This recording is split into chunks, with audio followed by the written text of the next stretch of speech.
평생 한 번쯤 해보고 싶은 일, 혹은 죽기 전에 해야 할 일들을 적은 목록을 뭐라 그러죠?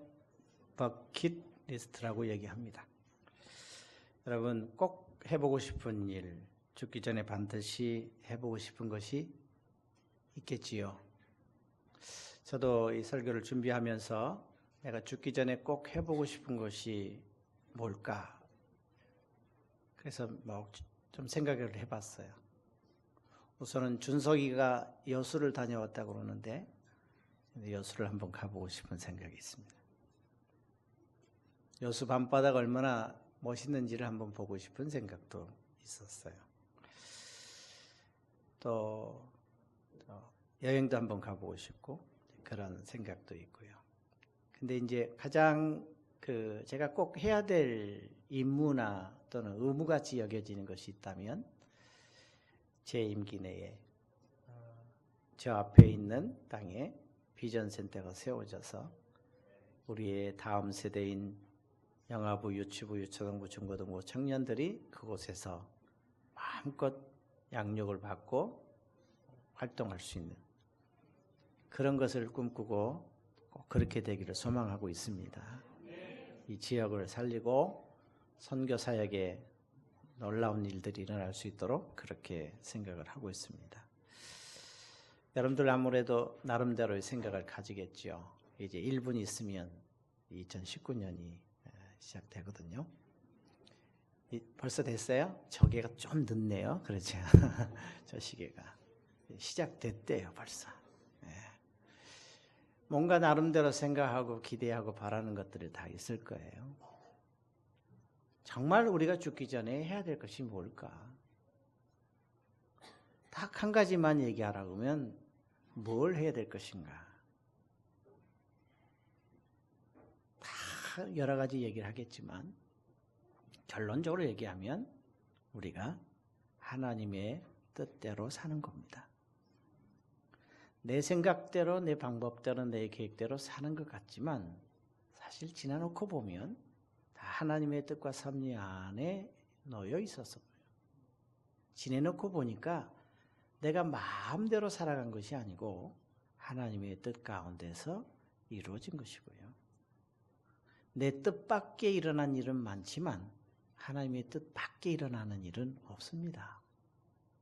그래서 버킷리스트를 만약에 적는다면 하나님의 말씀대로 사는 것, 이렇게 적어놓는 것이 모든 그리스도인들의 공통적인 생각이어야 됩니다. A.J. 제이콥이라는 뉴욕의 어떤 신문사 기자가 성경 말씀을 1년 동안 살아본 후에 무엇을 느끼고 정말 어떤 변화가 있었는지를 이야기한 것을 소개받았어요. 이 사람은 어떤 신도 믿지 않는 무신론자였어요. 그런데 주변에 유대인들 또는 예수를 믿는 크리스천들을 통해서 하나님의 말씀대로 살아야 된다. 우리는 그렇게 살아갈 것이다. 라는 이야기를 듣고 도대체 성경 말씀대로 살아가면 어떤 일이 벌어질까? 도대체 저들은 왜 하나님의 말씀대로 살아야 된다고 얘기하는가? 라는 궁금증이 생겼어요. 비록 하나님을 믿지 않는 무신론자지만 그래, 저들이 그렇게 늘 마음속에 새기고 또 세계적인 베스트셀러라고 하는 그 성경대로 나도 한번 살아봐야지. 그렇게 하고 1년 동안 살아봤대요. 근데 그 1년 동안 살면서 아주 중요한 것을 깨달았다고 고백을 해요. 뭐냐면 그렇게 말씀대로 하나님 말씀대로 살아가는 행동이 자신의 인생, 자신의 삶을 변화시켰다. 이거는 신자가 하는 얘기가 아니고 무신론자가 얘기하는 거예요. 성경 말씀을 1년 동안 살아보니까 그렇게 살아간 그 행동 또는 노력, 수고가 내 인생에, 내 삶에 모든 것들을 다 바꿔놨다라는 거예요. 내 삶을 변화시켰는데 부정적으로 변화시킨 것이 아니고 긍정적으로 변화시켰다는 것을 깨닫고, 야, 하나님의 말씀대로 살아가 보면 참 배울 점이 많구나.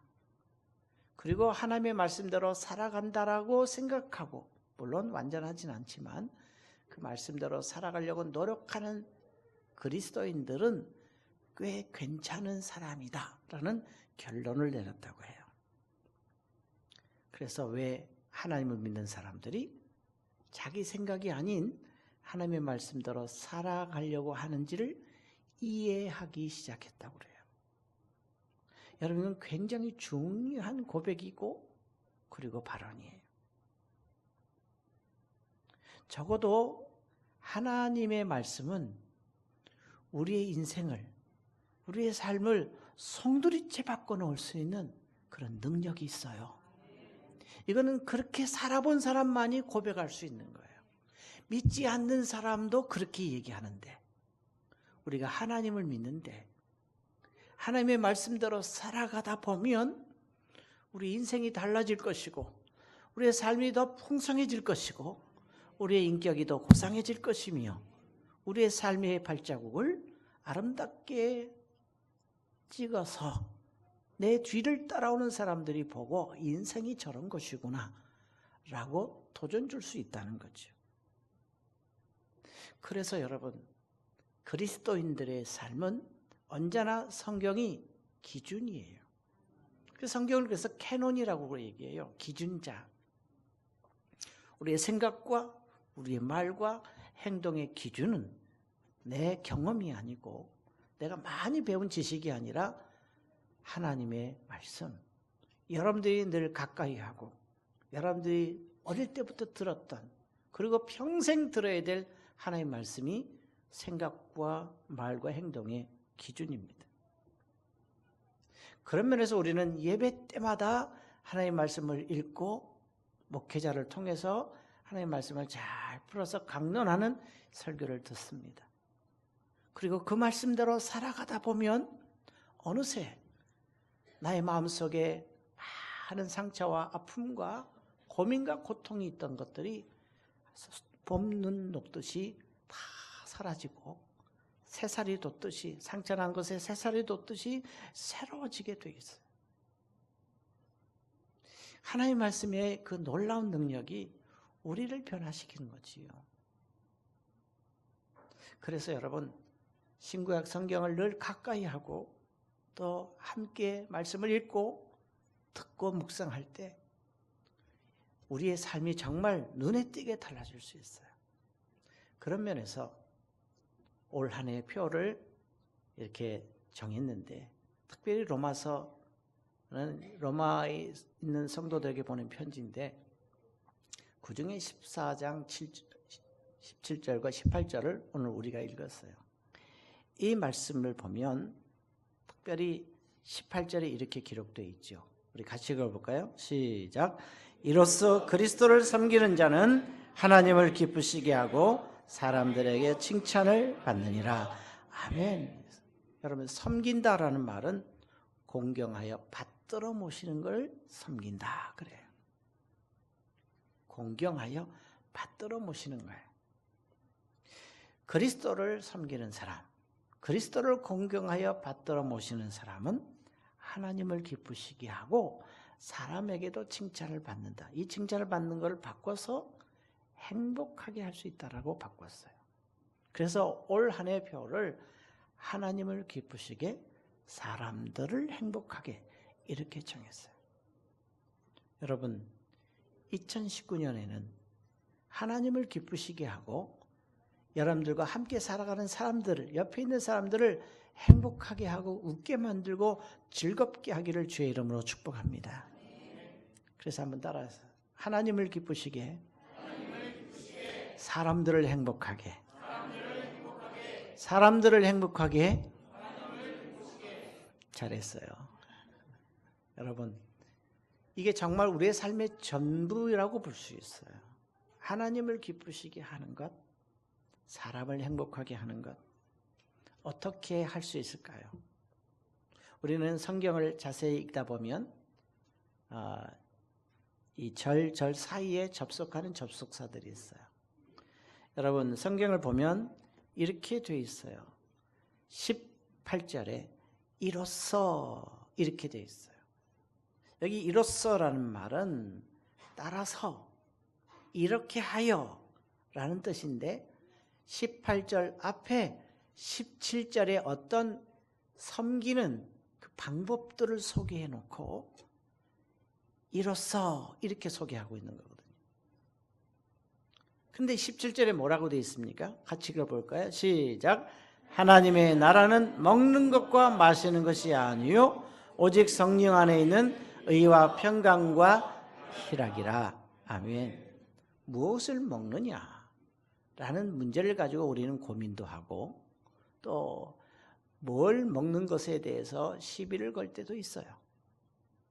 하나님의 나라 또는 그리스도를 섬기는 사람은 그런 먹는 것의 삶을 구속받지는 않아요. 중요한 것은 먹는 문제가 아니라 오늘 여기 기록된 대로 뭡니까? 의와 평강과 희락이라는 것을 가지고 하나님을 기쁘시게 하고 사람을 행복하게 한다라는 말씀이에요. 성령 안에 있는 의와 평강과 희락. 그렇다면 이 세 가지가 도대체 구체적으로 무엇을 의미하는지를 우리가 정확히 알아야 그리스도를 섬기는 자가 되고 그 섬김을 올바로 함으로 하나님을 기쁘시게 하고 사람들을 행복하게 할 수 있어요.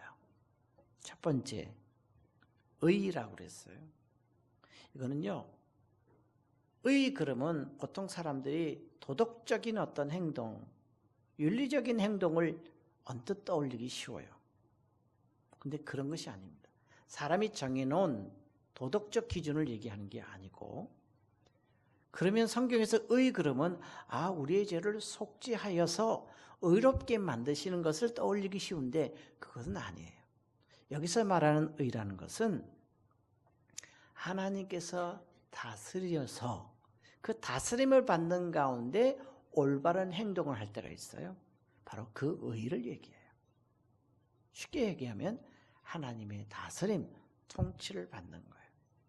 이 의란 예수님께서 산상수훈 마태복음 5장, 6장, 7장에서 결론적으로 이야기하는 의를 얘기할 때 그 의인데, 그래서 마태복음 6장 33절에 너희는 먼저 그의 나라와 의를 구하라 이렇게 주님이 말씀하신 것을 통해서 바로 다스림, 하나님의 통치를 받는 것을 이야기해요. 여러분, 우리가 어떻게 하나님의 다스림을 받을 수 있냐? 방법은 이거예요. 하나님의 말씀을 듣고 그 말씀대로 살아갈 때 우리는 하나님의 다스림을 받는 거예요. 우리는 많은 생각이 있어요. 여기 오기 전에 또는 이곳 앉아 있으면서 수많은 생각들이 우리 머릿속에 들었다 놨다 해야죠. 그렇게 살아가는 게 아니라 우리의 생각이 많아도 우리의 생각을 다 내려놓고 하나님께서 주신 말씀을 내 가슴에 머리에 채워서 그 말씀대로 살아갈 때 우리는 하나님의 다스림을 받는다라는 거예요. 내 생각이 아니에요. 하나님의 뜻대로 살아가는 거예요. 그럴 때 우리는 그리스도를 섬기게 되는 것이고 그것을 통해서 하나님을 기쁘시게 하고 사람들을 행복하게 할 수 있어요. 이게 얼마나 중요한지 아십니까? 우리가 예수를 믿어 하나님의 자녀가 됐다면 우리의 생각은, 우리의 말은, 행동은 언제나 하나님의 말씀이 기준이 되고 그것을 통해서 해야 된다는 거예요. 그럴 때 하나님이 기뻐하셔요. 그런 삶을 살 때 사람들도 우리를 향하여 박수치고 칭찬하고 결국 그게 뭡니까? 사람들을 행복하게 하는 것이라고. 두 번째는요, 평강이라고 그랬어요. 평강 여러분 잘 알 거예요. 화평, 화목, 평화 이런 것의 상황, 형편을 얘기해요. 이 평강은요 아주 중요한데 예수 그리스도의 속죄하심을 믿을 때 하나님 아버지와 화목하게 되는 상태, 이걸 평강이라고 그래요. 예수 그리스도를 믿어야 하나님과 화목하게 되고 비로소 우리에게 화평이 심어지게 돼 있어요. 우리의 마음이 화평하게 되게 되는 거예요. 하나님과 불편해진 관계가 뭐예요? 죄를 짓거나 하나님을 믿지 않으면 불안하게 되고, 불안한 사람들의 마음에 평안이 있을 수 있어요? 없어요. 또 하나는 이 평강은요, 사람과 사람 사이의 관계에 다툼이 없고 싸움이 없는 상황을 이렇게 얘기해요. 여러분 싸워보시면 알겠지만, 여러분 안 싸우시죠? 싸워보시면 알겠지만 얼마나 마음이 불편하고 평화가 깨지는지 다 아시잖아요. 부부끼리도 싸우고 부자지간에도 싸우고 모녀지간에도 싸우고 다 한 번씩은 싸운다고요. 다 싸워보셨죠? 마음이 싸울 때 마음이 평안이 있던가요? 사라져요. 하나님과의 화목, 사랑과의 화목한 관계를 계속 유지해 갈 때 하나님이 기뻐하시고 사람들도 행복해 하는 거예요. 이 예배 끝나고 집에 가셔서 한번 싸워보세요. 얼마나 행복하고 화목한지를 여러분들이 친히 경험할 거예요. 그래서 여러분, 하나님과 늘 화목하려고 애쓰셔야 돼요. 그리고 사람과도 화목하게 하셔야 돼요. 그래서 절대 싸우지 않아야 돼요. 옆 사람에게 손 꼭 잡고 안 싸우겠습니다. 네, 안 싸우.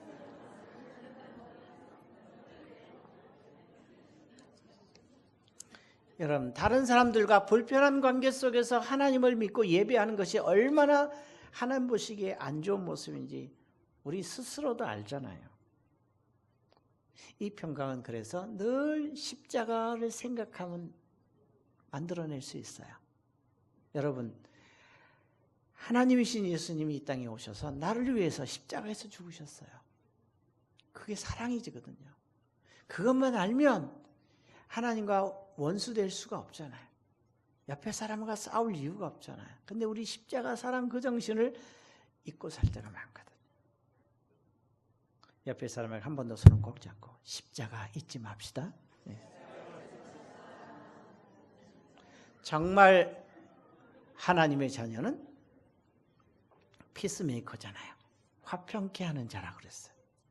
여러분, 우리 모두 다 화평을 만들어내서 여러분 가정이나 일터나 교회나 학교나 여러분들 통해서 화목해져서 하나님을 기쁘시게 하고 여러분들의 삶의 현장에 행복이 늘 꽃피고 열매 맺기를 주의 이름으로 축복합니다. 세 번째 뭡니까? 희락이에요. 기쁨이에요. 여러분, 신앙생활 할 때 기쁨으로 해야 된다는 것은 잘 알아요. 근데 쉽지 않아요. 우리의 삶에 고통이 많이 와요. 어려움이 와요. 왜 안 그렇겠어요? 작년에 여러분들이 얼마나 많은 어려움과 힘든 일들을 겪었겠어요. 그거 다 소설로 쓰면 몇 권, 10권 집필할 수 있는 그런 어려운 일들이 많죠. 그런데 그런 가운데서도 어떻게 하라는 거예요? 기뻐하라는 거예요. 기쁨은 우리 주님의 뜻이에요. 항상 기뻐하라. 이게 하나님의 뜻이거든요. 근데 기뻐할 수 있나요? 병들면 기뻐할 수 없고, 입시에 실패해도 기뻐할 수 없고, 취직 잘 안 될 때도 기뻐할 수 없고, 그리고 돈 많이 벌어오지 못하는 남편을 바라보면서 기뻐하지 못한다고요. 예? 아무리 많이 벌어도 줘도 남편이 그밖에 못 벌어오니까 마음이 우울한 거예요. 기쁠 수가 없어요. 우리는 늘 우울하고 슬플 수밖에 없는 그런 부분들이 많아요. 근데 어떻게 기뻐할 수 있냐고요. 우리 마음에 기쁨이 있으면 하나님을 기쁘시게 하고 사람을 행복하게 하고 사람들로부터 칭찬받는다고 그러는데 도대체 어떻게 기뻐할 수 있어요? 조건을 따져보면 절대 기뻐할 수가 없어요. 근데 딱 한 가지 방법이 있어요. 그것은 바로 하박국 선지자의 고백을 우리도 하면 되죠. 누구 때문에 기뻐합니까? 하박국 선지자는 하나님 때문에. 밭에 소출이 없어요. 외양간에 양이 없어요. 하는 것마다 안 돼요. 그래도 기뻐하는 건 뭡니까?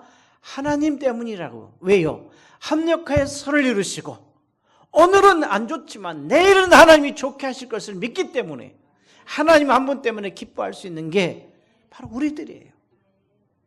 그렇게 살면 하나님이 어떻게 해요? 흐뭇해 하시는 거예요. 야, 너 상황에 형편에 좌지우지되지 않고 나 때문에 기뻐하는구나. 그래, 내가 너 정말 인정하마. 얼마나 좋아하시겠어요. 그런 나를 바라보면서 사람들이 뭐라고 얘기합니까? 이야, 참 멋있는 사람이야. 그렇지 않습니까? 형편없는 환경 속에서 어려운 일을 겪고 최악의 상황 속에 있는데도 불구하고 웃을 수 있는 사람은 흔하지 않아요. 저도 그걸 못하겠더라고. 근데 기뻐하라는 것이 하나님의 뜻이고 기뻐하면 하나님이 기뻐하시고 사람들을 행복하게 할 수 있다는데 방법이 뭐겠어요? 나이 나된 것은 하나님의 은혜인데 하나님 한 분 때문에 기뻐할 수 있는 것이지요. 여러분, 상황 때문에 기뻐하는 게 아니라 그 상황을 바꾸시기도 하고 좋게 하실 수 있는 하나님 때문에 기뻐하는 거죠. 올 한 해 앞으로 여러분들에게 엄청난 어려운 일들이 올 수도 있고요. 병원에 입원할 수도 있고요. 수술할 수도 있고요. 실패의 나락으로 떨어질 수도 있어요.